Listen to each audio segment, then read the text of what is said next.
Visual yang Anda saksikan saat ini adalah kondisi terkini di gedung Parlemen Senayan Jakarta, di mana Prabowo Subianto menerima kedatangan dari Ketua DPR RI Puan Maharani yang juga merupakan Ketua DPP PDI Perjuangan. Dan kita lihat tadi juga sejumlah tamu negara sudah hadir dan sudah tiba di gedung DPR MPR Senayan Jakarta.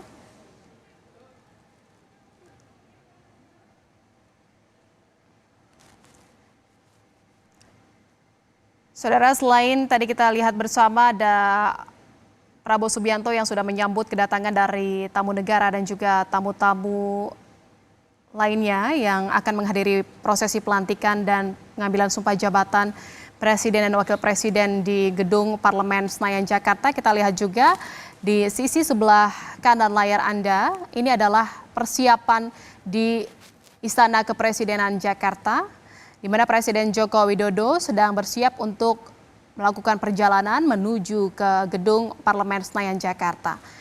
Kita lihat persiapan terus dilakukan di Istana Kepresidenan. Presiden Jokowi sebentar lagi akan meninggalkan Istana Kepresidenan dan akan melakukan perjalanan menuju gedung Parlemen Senayan Jakarta untuk menghadiri prosesi pelantikan Presiden dan Wakil Presiden terpilih Prabowo Subianto Gibran Rakabuming Raka. Sementara itu, saudara, di gedung MPR DPR Senayan Jakarta kita lihat juga Prabowo Subianto atau Presiden terpilih Republik Indonesia ini masih terus menyambut kedatangan dari tamu negara yang tiba di tanah air sejak kemarin. Kita lihat juga ini ada beberapa tamu negara ini yang juga sudah tiba dari kemarin dan akhirnya diundang semalam itu untuk bertemu langsung dengan Presiden Prabowo Subianto di kediamannya di Kertanegara, Jakarta Selatan. Kalau dari Mas Media lihat, ini bagaimana Mas? Apakah ada pergerakan atau arah geopolitik dari Prabowo Subianto terhadap kepala-kepala negara yang datang atau perwakilan negara yang datang di tanah air? Iya, Pak Prabowo punya sejarah panjang leadership yang kuat. Beliau juga ahli strategi. Saya kira kalau pembacaan politik apa yang sudah dilakukan oleh Pak Prabowo beberapa bulan yang lalu itu sebetulnya juga sudah kelihatan bahwa Pak Prabowo ingin mencari ruang, terus mengambil peran di kancah politik internasional sambil terus menjaga struktur ekonomi hari ini yang sudah berjalan. Jadi kalau kita lihat beberapa negara strategis itu sebetulnya yang paling ditunggu oleh publik, terutama pakar-pakar ekonomi internasional, itu adalah hubungan Indonesia dengan Tiongkok. Dan Pak Prabowo sudah memberikan pesan sebetulnya beberapa waktu yang lalu, perwakilan Kementerian Pertahanan bertemu dengan Xi Jinping gitu ya. Jadi memang ada message bahwa Indonesia tetap berada dalam posisi untuk melanjutkan hubungan ekonomi, hubungan dagang dengan Tiongkok. Dan ini implikasinya juga signifikan terhadap ekonomi tanah air ya. Karena kita tahu selama Pak Jokowi jumlah hutang investasi FDI yang masuk ke Indonesia itu untuk yang dari Tiongkok mengalami peningkatan yang signifikan. Jadi sepertinya ini juga pesan bahwa ini akan terus berlanjut. Tetapi juga memang di sisi lain kita tahu bahwa ada perang dagang antara Tiongkok dengan US, bahkan juga termasuk Uni Eropa. Jadi saya kira blok barat, Uni Eropa, termasuk juga Singapura ya, kemudian terus melihat nih strategi Pak Prabowo ke depan secara global. Tapi memang isu internasional ini relatif isu elit ya. Publik memang melihat ini sebagai sebuah hal yang penting, tetapi yang ditunggu oleh masyarakat hari ini terutama pemilih dari Prabowo adalah kapan nih makan bergizi gratis. Ya. Kemudian anak muda menunggu misalkan saya nganggur nih hari ini. Apa nih program yang kemudian ini untuk Pak Prabowo. Baik, Mas Media, nanti kita lanjutkan lagi. Ya. Namun kita lihat terlebih dahulu ini adalah visual terkini di Istana Kepresidenan Jakarta. Kita lihat bersama rombongan iring-iringan dari Presiden Joko Widodo sudah meninggalkan Istana Kepresidenan Jakarta dan akan melakukan perjalanan menuju gedung MPR DPR Senayan Jakarta.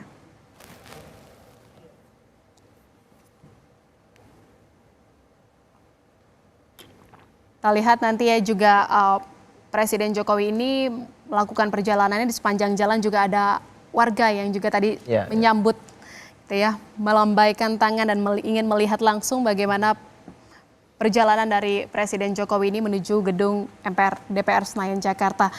Kalau tadi kan dari perspektif ekonomi, kalau dari secara politik Mas Toto melihatnya ini kedatangan tamu negara ini dan kemarin bertemu dengan Presiden terpilih Prabowo Subianto, apa yang ingin ditegaskan dari seorang Prabowo Subianto kepada tamu-tamu negara yang hadir? Ya, pertama memang Pak Prabowo ini kita bisa harapkan lebih bisa mainkan peran besar Indonesia dalam konteks outward looking tadi ya. Karena misalnya kalau kita lihat nih hari ini menarik dibandingkan, saya baru cek juga, 2014 itu ada 17 yang hadir level kepala negara atau wakilnya. Lalu 2019 ketika Pak Jokowi sudah jadi presiden dan menang kembali ada 19, dan tadi kita lihat, saya baca akan ada 23 yang level kepala negara dan atau wakil kepala negara atau kepala pemerintahan, sisanya sekitar 11 itu utusan ya. Artinya memang mungkin ini ada yang hadir dalam konteks penghormatan secara diplomasi, tapi juga mungkin kita akan melihat orang-orang yang sebetulnya ketika Pak Prabowo belum menjadi presiden pun itu sudah memiliki hubungan baik. Artinya ada persahabatan yang memang sudah terjalin. Dan ini kan berasal dari sebuah sejarah. Pak Prabowo ini bukan orang baru dalam politik kekuasaan ya. Pak Prabowo pernah menjadi menantunya Pak Harto. Ayahnya adalah seorang begawan ekonomi besar yang pergaulannya saya pikir dengan sebagian tokoh-tokoh di sini sudah terjalin sejak lama. Tapi balik lagi secara substansi memang akan jadi pertanyaan besar bagaimana sih sosok Prabowo yang sangat senang memposisikan dirinya akan menjadi pemain juga dalam pertarungan atau konstelasi geopolitik, mengambil posisi. Pada saat kemarin setelah menang menjadi seorang presiden terpilih, menarik nih tadi menjawab yang Mas Media sebutkan, ternyata negara pertama yang dikunjungi adalah Tiongkok. Dan itu memang didasarkan pada undangan dari Xi Jinping ya. Minimal itu sebuah simbol yang akan menjawab apakah akan ada posisi diplomasi yang berbeda. Saya pikir tetap akan menjaga hubungan yang baik dengan Tiongkok. Bahkan Pak Hasyim adiknya mengatakan bahwa idola Pak Prabowo itu adalah seorang tokoh reformasi ekonomi dari China, Deng Xiaoping ya. Jadi di situ ingin ditegaskan, di satu sisi Pak Prabowo ingin belajar dari negara yang besar seperti China, tapi bukan dalam konteks membangun sistem politiknya yang jelas komunis, tapi dalam konteks seorang Deng Xiaoping yang bisa menyelesaikan problem akut struktural yang dulu dimiliki oleh China terkait dengan misalnya kemiskinan yang sampai 800 juta, lalu perumahan, dan akhirnya kita bisa melihat China yang seperti sekarang. Tinggal kita menunggu kemudian bagaimana hubungan dengan dua negara besar lain, dalam hal ini Amerika Serikat, lalu kemudian juga dengan Rusia, dan tentu saja ya yang paling kita tunggu adalah bagaimana situasi terakhir terutama terkait dengan konstelasi di Timur Tengah, terutama dalam konteks hubungan dengan Israel, karena Israel ini lagi-lagi memanaskan situasi. Bagaimana apakah Pak Prabowo akan lebih mengambil peran aktif atau cenderung bisa dikatakan agak pasif seperti yang dilakukan pada masa Pak Jokowi, walaupun Ibu Retnonya cenderung proaktif dalam memainkan peran. Betul. Kalau kita lihat kan juga ini pemerintahan Presiden Joko Widodo ini selama 10 tahun gitu ya, ini banyak sekali infrastruktur yang dibangun oleh Presiden Joko Widodo. Kalau dari Mas Toto melihatnya dan juga Mas Media melihatnya, ini apakah nanti akan ada apresiasi dari, bagaimana bentuk apresiasi dari Presiden Prabowo kepada Presiden Jokowi gitu ya terkait dengan infrastruktur yang sudah dibangun dan juga keberlanjutan dari program pembangunan infrastruktur yang ada di Indonesia ini? Infrastruktur ini sebuah keniscayaan ketika kita berbicara mengenai bagaimana mengejar goals dari biaya ekonomi murah. Problem di Indonesia kan Jihan tahu ya, kita kalau mau datang ke satu daerah kadang-kadang bingung nih. Sulit akses. Ternyata pesawatnya seminggu 2 kali atau jalanannya masih rusak dan lain-lain. Jadi memang ini sebuah keniscayaan buat negara besar, dan memang seperti Pak Jokowi belajar sekali dari Cina. Fondasinya harus dari infrastruktur, membangun konektivitas, kata kuncinya kan itu. Jadi siapapun yang sebenarnya kemarin menang, mau itu Pak Prabowo Anies Ganjar, dia pasti akan melanjutkan infrastruktur. Nah, tetapi apakah tadi seperti saya sebutkan akan sama dengan pola yang dibangun oleh Pak Jokowi? Saya meyakini agak berbeda. Tadi sudah terbukti dengan data empiris 2025, dana yang akan digelontorkan dari APBN untuk infrastruktur malah turun 5%. Artinya akan ada upaya mengajak swasta lebih. Karena Pak Prabowo menginginkan APBN yang terbatas ini sepertinya dialokasikan untuk program-program populis lainnya. Tanda kutip salah satunya makan gratis. Bergizi gratis. Kalau ada pertanyaan lain misalnya terkait dengan IKN, nah ini yang paling sensitif ya.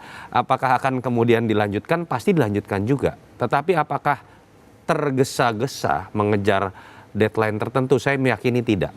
Anggaran yang akan digelontorkan di 2025 setahu saya maksimal hanya $1 miliar. Itu jauh dibandingkan dengan anggaran yang keluar di 2023 dan 2024 ketika berbicara mengenai APBN. Jadi sepertinya akan ada sebuah prioritas yang tetap berbeda. Dan kalau saya pribadi ya, jangan sampai Pak Prabowo hanya tanda kutip dilihat juga sebagai bapak pembangunan jalan tol. Pak Jokowi yang nggak bisa dibantahkan adalah jalan tol yang luar biasa. Konektivitas itu tidak selalu berbicara mengenai jalan tol. Tapi kalau kita lihat mungkin nanti Mas Media lebih bisa menjelaskan ya. Salah satu problem kenapa pemerataan tidak bisa terjadi bukan sekedar akses jalan atau apalagi jalan tol ya. Tapi salah satu bahan bakar misalnya. Sampai sekarang itu yang namanya kalau kita ke daerah-daerah kelangkaan solar, kelangkaan listrik sebagai bahan bakar dari yang namanya usaha, entah itu usaha kecil sampai industri, itu masih terjadi. Jadi itu yang saya harapkan mungkin bisa berbeda bagaimana pendekatan konektivitas atau pemerataan ini tetap harus jadi sebuah keniscayaan, tapi tidak hanya melulu terkait dengan jalan atau jalan tol. Oke, kita lihat dulu ini Mas Toto dan juga Mas Media, ini iring-iringan Presiden Joko Widodo yang sedang melakukan perjalanan dari Istana Kepresidenan Jakarta menuju ke gedung MPR DPR Senayan Jakarta. Tadi kita lihat memang sudah banyak warga yang berada di kawasan di sepanjang Jalan Sudirman Tamrin, tetapi kalau kita lihat ini jaraknya memang setiap menit ini, setiap detik warga terus berdatangan gitu ya. Antusiasme dari warga ini luar biasa, besar sekali untuk menyambut presiden baru dan juga melepas Presiden Jokowi sebagai Presiden Republik Indonesia gitu ya, kita lihat. Dan tamu negara juga masih terus berdatangan di gedung MPR DPR Senayan Jakarta. Tadi kita lihat bahwa memang tamu negara ini disambut langsung gitu ya oleh Pak Prabowo.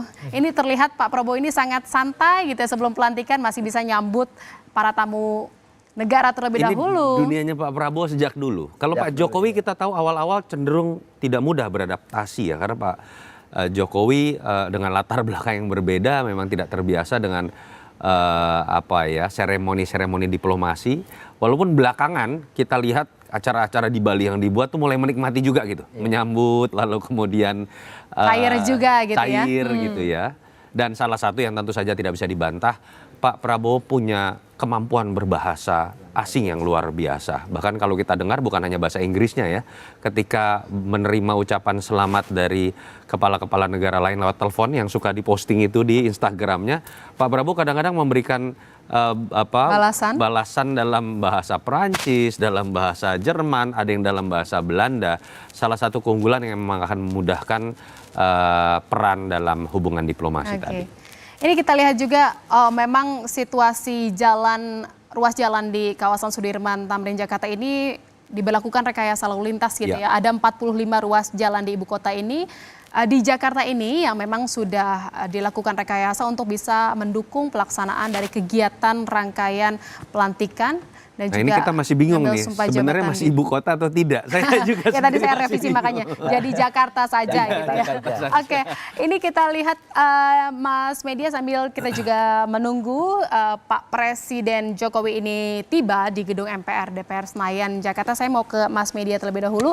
Mas Media, ini kira-kira 100 hari pemerintahan Prabowo Gibran ini apa yang harus dilakukan, apa gebrakannya gitu agar memang transisi ini bisa berjalan mulus, keberlanjutan ini juga bisa terlihat nyata.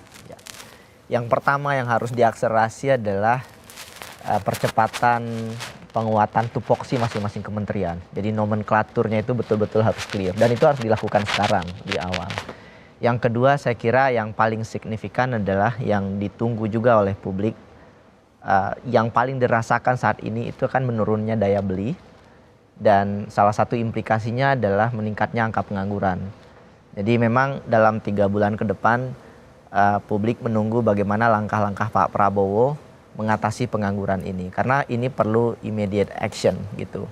Dan pengangguran terbesar hari ini proporsinya itu adalah anak muda berumur 19 sampai 27 tahun, Gen Z, yang sebetulnya juga mayoritas kemarin memilih Pak Prabowo Gibran. Jadi harapan-harapan generasi milenial ini juga cukup signifikan. Ada nggak langkah-langkah Pak Prabowo untuk mengatasi pengangguran ini? Di luar itu tentu saja ada banyak masalah yang perlu diselesaikan ya, seperti deflasi. Cuman satu hal yang menarik menurut saya yang perlu diperbaiki adalah di awal ini adalah penyatuan database kemiskinan. Karena ke depan akan ada kebijakan-kebijakan cash transfer, bantuan populis yang terus dilakukan, itu perlu perbaikan segera. Jadi kalau kemarin kan dikelola oleh beberapa kementerian, ini harus diperbaiki. Jadi perlu ada satu data, jangan ada 2 data, di Kementerian Perekonomian punya data, Kemensos punya data, dan ini harus diperbaiki. Dan yang juga saya kira penting adalah mengatasi deindustrialisasi. Karena ini juga kaitannya dengan daya saing ekonomi lokal yang hari ini juga terpukul. Kontribusi sektor industri terhadap PDB kita terus mengalami penurunan. Dan kalau kita lihat di penyerapan tenaga kerja, industri itu ada di nomor 3 dan sebagian besar sekarang masih di sektor pertanian dan perdagangan. Dan menariknya sekarang itu justru bergeser ke sektor-sektor yang tidak punya nilai tambah yang signifikan. Dan salah satunya adalah perdagangan, yang dimana jual beli online, yang komoditasnya adalah komoditas impor, dan semakin banyaknya pekerja informal. Jadi ini harus segera diatasi ya.